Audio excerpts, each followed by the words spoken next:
Hello and welcome to the third part in a three-part series of why your website is failing.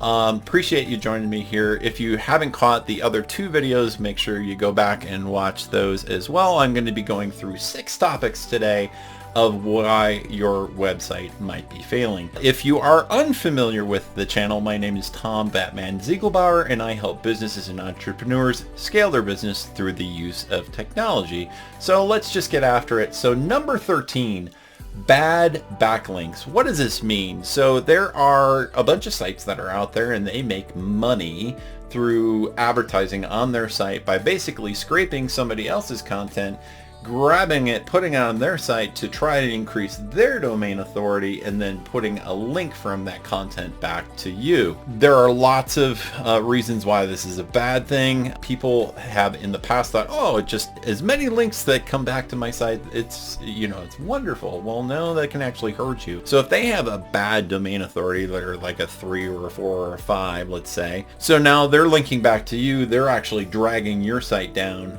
There are ways to do something called disallow those links or disallow them linking back to your site from hurting your site, and that's a technique that we'll go into in another video. Number 14, focusing in on the wrong keywords. So this 2 parts. One is putting, again, more generic keywords so you feel that you're going to be found out there for stuff, versus targeting and for the main things that, one, people are finding you for already organically. So going into Google Search Console, finding out where your impressions are and really honing in on those, and then taking to the next step and saying, okay, well, we're being found for this. I would like to be found for that, and encouraging that through additional keywords above the fold and in your title tags as well.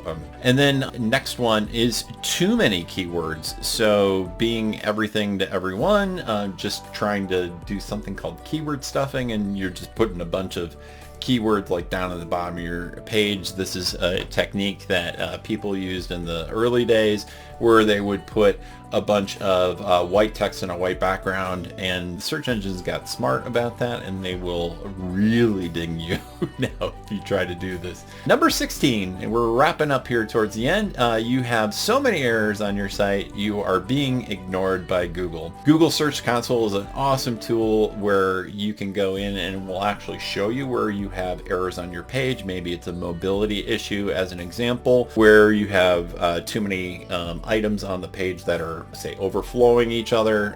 For instance, this happens a lot where maybe you have a call to action and it's actually overflowing on other text. All sorts of other errors where if you have enough of them, like 404 errors, you can page not found, or you have errors where you're redirecting to something that doesn't exist, Google will eventually just say, oh, this is a bad site, and just go, nope, we're not going to index you anymore, and just take you off of Google. Number 17, you are unintentionally telling search engines not to index you. I just ran into this last week with a client, and we were able to help him out, where whoever developed his website, there was a checkbox on there setting something called a no index tag, which tells search engines as they're trying to come through and index your site, ignore me for now. I'm maybe working on the site. I'm working on a portion of the site. Don't take a look at this. Maybe there's sensitive information on this particular page. So by unchecking that box, we were able to take him from not being found on Google whatsoever to page 1, 6 through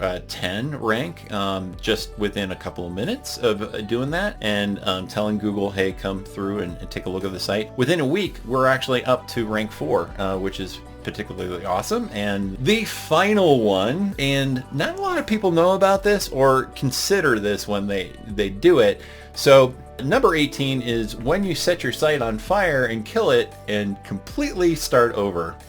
Why is this a bad thing? So you go, oh, man, this thing is just a dumpster fire. I want to just get rid of it and start all over. Well, if it wasn't just up for a day or up for a week, and you maybe had this thing out there for 6 months, or you had it out there for a year, you have pages that have already been indexed by Google, and by changing those, you maybe change the keyword structure, maybe you change the layout, and maybe you change the name of it. So maybe it was 0%.com/about/ right? Your about page. So let's say I changed that to company. What if I didn't replace it, or I didn't put something in called a 301 redirect, which says, okay, if anybody comes here, make sure that they go to the new page and do this. You will kill your domain authority immediately if you do that, and you don't keep in mind those redirects and those types of things, and keeping similar content, maybe cleaning up the UX, maybe cleaning up the UI, the user experience and user interface of that, and fixing some of the broken things. Yes, absolutely. You should go in and you should do that. You should do an audit of yourself maybe every 3 to 6 months anyway, doing those types of things. Just don't tear the whole thing completely down. Start completely from scratch, not recognizing the fact that you may have to have those things in place. So, wow, we went through 18 of these tips here today. So hopefully you received value from each and every single one of these. You can avoid the traps and the pitfalls that I've noticed over the last 20 years for, countless projects that I've had my hand in on and helped people along the way.